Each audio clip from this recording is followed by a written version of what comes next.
Hello students, आज की हमारी वर्कशीट है वर्कशीट 10 क्लास 9 सब्जेक्ट इंग्लिश है। काफ़ी अच्छी है, इंटरेस्टिंग है। चैप्टर्स को लेते हुए हैं, चैप्टर को लिया गया है। चलिए हम पॉइंटर ले लेते हैं और फिर पढ़ते हैं इसको। हाँ, तो लिटरेचर का पैसेज है, ये कॉम्प्रिहेंशन के रूप में लिया गया है। Worksheet number 10 the Lost child chapter का नाम है। स्टार्ट करने से पहले अगर आपको ये वीडियो पसंद आएगी तो प्लीज़ मेरे चैनल को लाइक सब्सक्राइब शेयर करना ना भूलें, साथ में बेल आइकन जरूर दबाएं।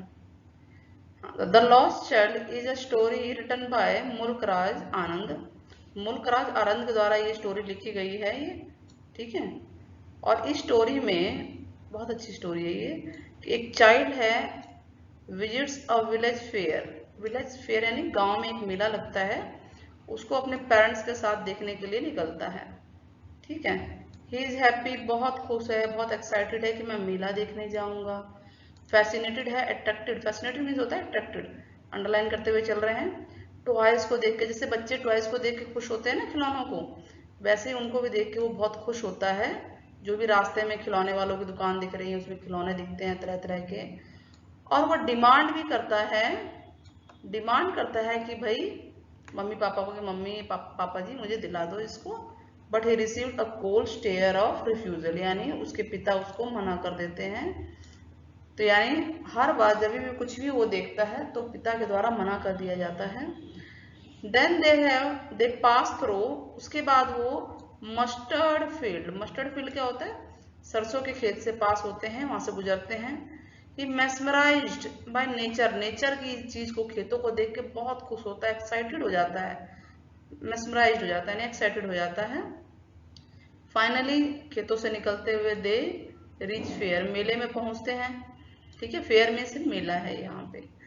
There he is attracted a sweetmeat seller, एक मीट सेलर देख, स्वीट मीट सेलर मतलब होता है केक, ठीक है, या इस तरह का जो पेस्ट्री केक होता है, वो दुकान वाले को देखता है, उसमें केक या पेस्ट्री, स्वीट मीट को बोलते हैं कि मतलब मीठी चीज है, यानी केक मान के चलते हैं हम लोग। केक की दुकान को देखता है, फ्लावर वाले को देखता है। इसको हमें ध्यान रखना है कि क्या क्या देखते हुए गया है।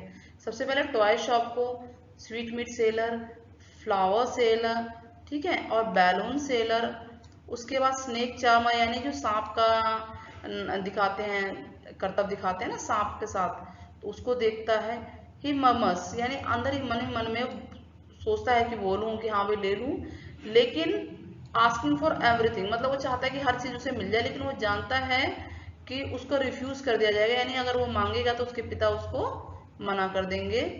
तो without waiting for an answer, यानी वो आंसर का जवाब, मतलब वो बोलता ही नहीं, इसका ये मतलब वो है कि without waiting for an answer, कि आंसर का जवाब जाने बिना वो जो है चलता रहता है साथ के साथ। Then he comes near a roundabout, एक राउंड अबाउट होता है गोल गोल झूला, ठीक है। राउंड अबाउट वो भी होता है जैसे गोल चक्कर होता है ना, उसको भी बोलते हैं, लेकिन झूला है यहाँ पर। तो एक वो झूले को देखता है, अब तो उसको बिल्कुल, बच्चे कैसे एक्साइटेड हो जाते हैं झूला देख के, वैसे उसको एकदम से साहस अंदर से आता है, एक्साइट हो जाता है बिल्कुल, और बोल्डली रिक्वेस्ट करता है कि भाई वो मिल जाए, मुझे झूले पे बिठा दिया जाए। बट अलास, अलास यानी दुख की बात है, his parents were not there, उसके पेरेंट्स वहां पे नहीं होते। ही इज लॉस्ट, उसको एहसास होता है तुरंत ही कि वो खो चुका है, मेले में खो चुका है, ठीक है। ही फ्रैंकली लुक्स अराउंड, इधर उधर देखता है, बहुत ही मतलब जैसे दहशत में बच्चे हो जाते हैं, डरी हुई आंखों से देखता है, घबराई हुई आंखों से एवरीवेयर देखता है, बट कुडंट फाइंड देम, लेकिन उसके माँ बाप उसको दिखते नहीं। इसका मतलब क्या हुआ होगा बताइए, इसका मतलब ये हुआ होगा कि वो खो चुका है, उसके माँ बाप से उसका हाथ छूट चुका है और वो मेले में खो गया है। He approaches near a crowded train, भीड़ वाली जगह के पास जाता है। About to get trampled, he शिक इन अ लाउड वॉइस, ठीक है, मतलब डर भी रहा है, कांप भी रहा है, और तेज आवाज से बोलता भी है, चिल्लाता भी है, मम्मी पापा जैसे चिल्लाते हैं सब लोग बच्चे जैसे अगर खो गए। तो a man comes to help, तो एक आदमी उसकी आवाज सुन लेता है कि बेचारा बच्चा रो रहा है, तड़प रहा है, अकेला दिख रहा है, माँ बाप नहीं दिख रहे। तो मैन उसके पास आता है उसकी हेल्प करने के लिए। द चाइल्ड इज क्राइंग, बच्चा तो रो रहा है, बहुत रोए जा रहा है, रोए जा रहा है। आस्किंग फॉर पेरेंट्स, अपने पेरेंट्स को ढूंढ रहा है। The man tries to soothe, वो उसको चुप कराने की कोशिश करता है, सांत्वना देने की कोशिश करता है कि वो चुप हो जाए, कि उसकी रोना उसका रुक जाए। अब वो मैन उसे ऑफर क्या क्या करता है, ride in a round about, ये गोल झूला है, उस पर झूल लो भाई। ऑफर करता है बेटा चलो उस पर झुलाते हैं। स्नेक चार से स्नेक का हमें करतब दिखा देते हैं, उसकी म्यूजिक सुना देते हैं, धुन सुना देते हैं सांप वाले की। और रेनबो जो कलर बैलून थे, गुब्बारे दिला देता हूँ, माला दिला देता हूँ, सारी बातें बोलता है। ठीक है, उसके गले के लिए माला दिला देता हूँ, स्वीट्स दिला देता हूँ, गिफ्ट ऑफ स्वीट्स मिठाइयाँ दिला देता हूँ या टॉफी दिला देता हूँ। तो ये सारी चीजें उसके सामने रखता है, लेकिन बच्चा हर चीज को रिफ्यूज करता है। यानी जिस चीज को पहले वो मांग रहा था, अब वो माँ बाप के ना होने पर, खो जाने पर उन सबको मना करता है। उसे सिर्फ क्या चाहिए अब, all that he want his mother and father. ठीक है बच्चों, कहानी में एक सीख भी मिलती है कि मम्मी पापा के साथ कहीं जा रहे हो तो उनके साथ ही रहना, इधर उधर नहीं जाना है वरना खो सकते हो, है ना। तो सबसे प्रेशियस चीज, कीमती चीज होती है माँ बाप, उसको तब एहसास होती है। चलिए आगे बढ़ते हैं, फटाफट पैसेज के जवाब देते हैं। Question number 1, the child visits dash with his parents, कहाँ जा रहा होता है बताइए, ऊपर आया था ना ये फेयर, विलेज फेयर में, तो कौन सा आंसर होगा इसका, डी आंसर होगा। नेक्स्ट है, the father of the child dash his demand of toys, toys की डिमांड को फादर ने क्या किया था, रिफ्यूज किया था ना, ये रिफ्यूजल लिखा आ रहा है, तो ऑप्शन क्या होगा इसका बताइए, एक्सेप्ट, रिफ्यूज, इग्नोर या नन ऑफ दिस, तो रिफ्यूजल आ गया। ठीक है ना, इग्नोर भी नहीं किया था, रिफ्यूज किया था कि बेटा हम नहीं ले सकते। ठीक, the child gets attracted to, किसको देख देख के अट्रैक्ट होता है, विलेज फेयर में जाता है, स्वीट मीट सेलर को, यानी केक की दुकान को, बेचने वाले को, बैलून को, स्वीट सेलर को, या सबको, सबको देखता है वो तो सबसे अट्रैक्ट हो जाता है, सब कुछ चाहिए उसको।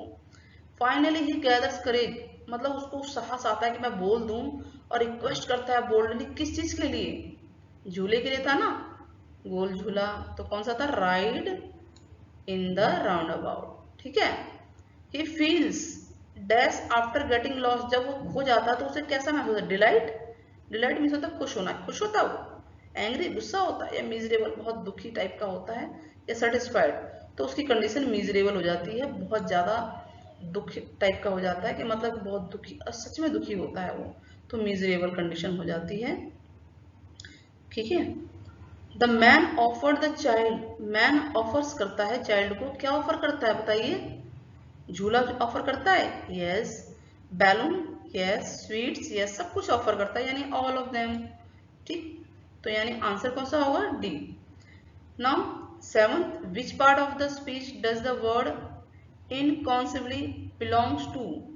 ठीक है, एक वर्ड आया था इनकॉन्सिबली बिलोंग्स टू, आप ये लाइन कहाँ है आप देखिए, हमने अंडरलाइन किया था, कहाँ है,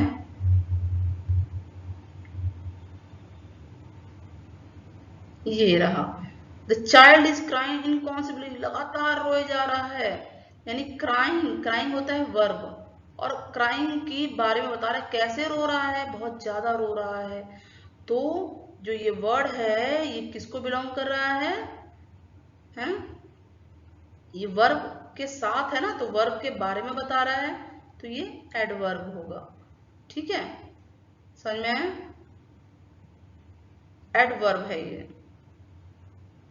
Why do you think the child is crying, क्यों रो रहा था बताइए, जब वो लॉस्ट हो गया था, he is missing his parents, he wishes to reunite with them, उनसे मिलना चाहता था, he realized the worth of his parents, या all the options हो सकते हैं। yes, वो इसलिए रो रहा था क्योंकि वो अपने पेरेंट्स को भी मिस कर रहा था, और वो चाहता था कि वो दोबारा उनसे मिल जाए, और उसको उसके माता पिता की कीमत पता चली थी, तो सब बातें थी, सब ऑल द ऑप्शंस हो सकते हैं इसमें, तो हर तरह से वो सोच रहा था और वो इसीलिए रो रहा था। तो क्लियर हो गया होगा बच्चों, ये पैसेज बहुत ही अच्छा था, कॉम्प्रिहेंशन चैप्टर भी एक तरह से स्टोरी समझ में आ गई है। हाँ, नेक्स्ट वीडियो आएगी हमारी नेक्स्ट वर्कशीट होगी नेक्स्ट वीडियो में। तब तक के लिए गुड बाय।